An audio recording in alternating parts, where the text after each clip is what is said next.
ماشن واحد دتك فرديود أركيسان وقبيلة اللي قتر بدنا وجير waxay ka kooban yihiin 26 qabiil waqti badan ayay ku qaadatay qabiilada laga tir badan yahay in ay helaan ama ay soo saaraan gafanihii ay garab siin lahaayeen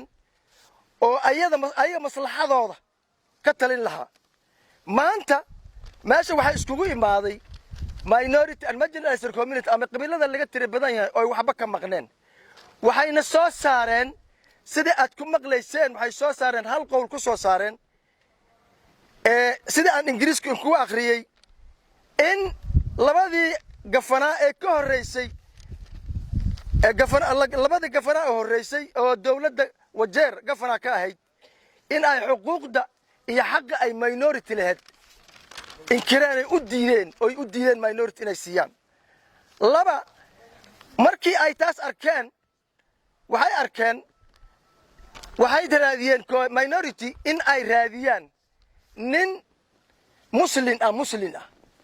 oo diinta iyo danawigaba labadaba wax ka haysto sifo oo xaqooda ay ku helaan asagoo eegaya labadaba waxay fikireen leadership quality-giisa yani nin sidee ayaan dooranaa ay community fikirtay minority ay fikireen waxayna arkeen inuu yahay ninka shaqadaas u qaban karo ama ka soo bixi kara shaqada ay minority ay rabaan inuu noqday xagga diinta iyo xagga daniga markay fiiriyeen inuu noqday Mr. Ahmed Ali Mukhtar oo hadda dibita gafana ka Wajeer County magacayga waa Qatra Ahmed Mire minority chair lady maanta waxaan soo calaamad saaraynaa Ahmed Mukhtar Weerar waa ninka kale oo baahida minority og waa ninka kale oo ofiiskiisa 9 bilood aan joognay naga furay waa ninka kale aan ku qanacsanahay hadduu dhaca iyo hadduu helo waa ninka aan ku qanacsanahay inaan ku rahayna siina saqiir iyo kabiir minority Nairobi Mombasa meel kasta aan joogno ninkaan kurihiisa u soo qaadnay inaan doorano waa Ahmed Mukhtar Weerar insha Allah bismillaahi kariim Ahmed Mukhtar Weerar waa labadii governor oo ugu horeeyay oo soo gala Wajeer minority waxay ku dheen dead street atihin حق مكولين ودنك لكن سجالك بلاد أحمد مختار وير كجري minority ونايري سجى نايري ونسور هذه وفيس كيس نقفري باهدا وشجنات نصيب درة مركب محكمتي هذا السنة وحندنا نيد ما نكجبين وحندنا سجال كان بلاد هدينا دافتي كراس الصعدة كرهنا مالين والبا مركان متن دجنا وأحمد مختار وير أنكر ريانا إن أنكر هاي نسينا إن شاء الله بإذن الله الكريم إن كان فاتح هذا النص مرة تاريخنا أفر ساعة صباح نمو بريتونا وحنقصوا على مسارينا برس باك غير وجار وحنقعد سنينا إن نوع إمادان إن الله نلا إيجان وحنسميننا. أنا مقعد وحالي هذا مهند مسلم عبد الرحمن وحنا هاي شمنك بشر الجوين وحنكسي هاي شمنك جرسليد وجار. إن الوجار وحين شيء يا nin kastaba boog baa haysa boogtiisa xarunta ninka oo maartay markii la dhahay 4.5 Soomaaliya dhijiri dada soo baxay la hatta coin la arag haddaan soo ka arrin minority waxaan helnay the right person oo aniga aan jagweysano oo governor deputy governor hadda oo gobolnimada u taagan aan dooranay maanta inaan maartay president u joogno inaan reer Wajeer ugeysino waayo waa ninka koowaad ninka wad ma dhigay ninka koowaad oo maartay dibad governor aniga la kulmo ma governor la kulmo Wajeer sa ugu horeeyay anag maanta horta meesha waxaan isku imaanay waxa meesha isku keen horta inaan nin la yiraahdo Maxamed Ali Mukhtar indoos gareey bari insha Allah ta'ala oo aan ku tashanay as minority magaalada degan xanuunkayna wuxuu noogay inaan ninkan aan soo dooran oo bari insha Allah ku indoos gareey baraza back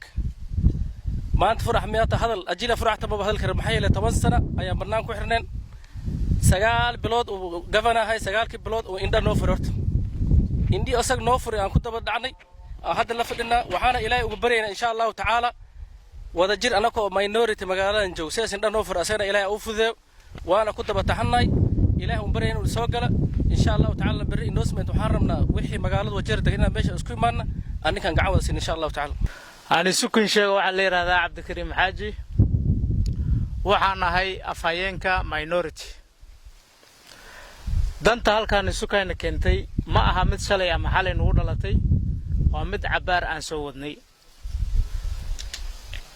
aan indhiindhaynaynay keeba u fiican wajeer gafanahe maamuli karaa kee dadka hogaamin karaa annagoon farmuuq samaynin waxaan samaynay shay la yiraahdaa electionkii annagoo waxay tahay dadka qaarkood meelo kale ay u socdaan ilaahay baa ninkan siiyey 22 qof codkooda ayuu helay minority chairmanadoodana waxay ahaayeen 16 afar bannaanka soo istaagtay 22kii uu ku qaatay weerar taasna waxay yeelaysaa xaq uu ku lahay sababtoo ah minority waqtiga ay bilaabatay inay isku duubsanto waqti hadda bilowday ma ahayn 12 sano ayaan soo wadnay u dagaalameynay meel walba gacanta la galeynay waxna aqoonsadaan waa inay ilaahay ka suko ninka koowaad ee aan la fariisanay ee xafiiskiisa nagu martaqaaday asoo 9 bilood gafana ah waxaas ahay mustaweerar nasiib ayuu u helay codkaan inuu helo asagana waxaas asaga noo soo wacdo dhahay noo campaign gareey ma ahna gafanaasha dhan ayaan u campaign gareenin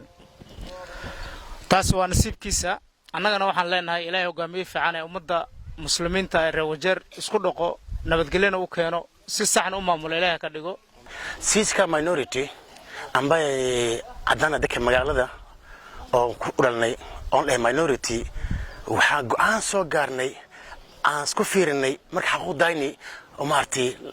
la tuuray inta sanda soo doonjornay ninkan walaalkayni Maxamed Ali Weerar is the only governor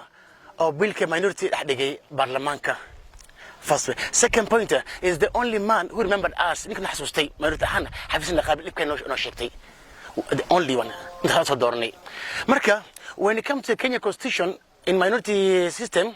is allowed and clear and equitable for everybody but when it comes to Wajir County things are fabricated and interpolation do the lucky of an experienced leader kwa hivyo tumeamua sisi kadar Wajeer waxaan isku fidhisanay walaalkayni Ahmed Ali Mukhtar iyo maartay waa ninkii maanta naga bixin karo in aan xaq dal diin adal cilmi ilaahay waasiye both side ilaahay waasiye marka the only person on soo fiirinay oo isku raacanay hadda gudi aan nahay waxaan isku raacanay inaan soo saarno aanku qabiil aan fiirinin waxaan soo saarnay walaalkayni Ahmed Ali Weerar Mukhtar Weerar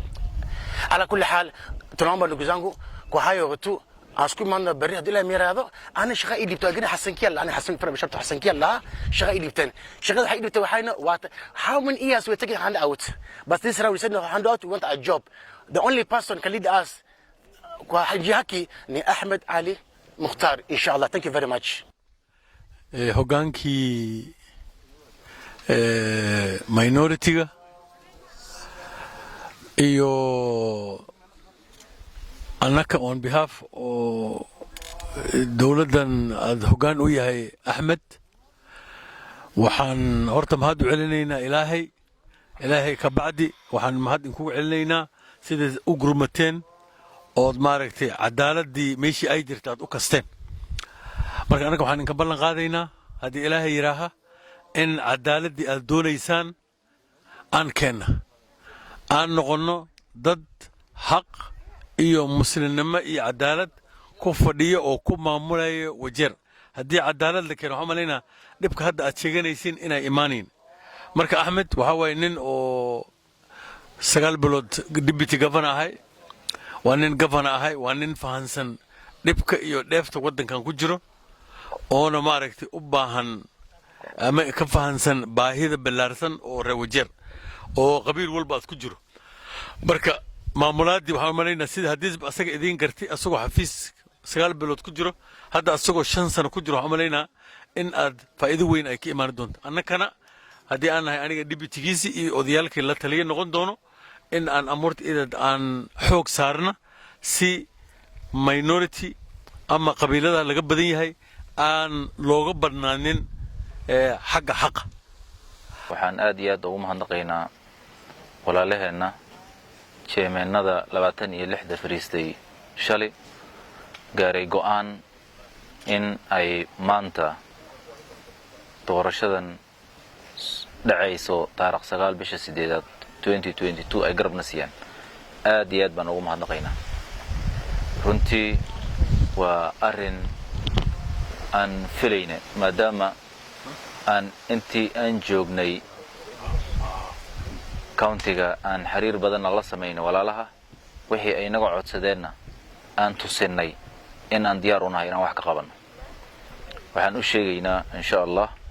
inayan ka shalayni doonin taageerada ayna taageereen oo aan u istaagi doono wax qabadka Wajeer oo dhan annagoonan marna halmaamaynin communitieska ay matalayaan waxaan ogsoonahay siday ayagaba sheegeenba in wax badan la halmaamay laakiin dawladdii ay madaxa ka noqon lahaayeen oonan hilmaami doonin inay tahay midan hadda go'aanka ay ku gaareen inay soo dhistaan aad iyo aad baan ugu mahadnaqaynaa walaalaheenna waxaan leenahay sidii aad noo tusiseen inaad kalsooni aad nagu leedihiin baan idinkugu kalsoonnahay jecelnahayna inaan waxna idinkugu qabanno dawladda aan dhisi doonana idinka qaybgeliyo oo idinka aad maamushaan oo la idin maamulin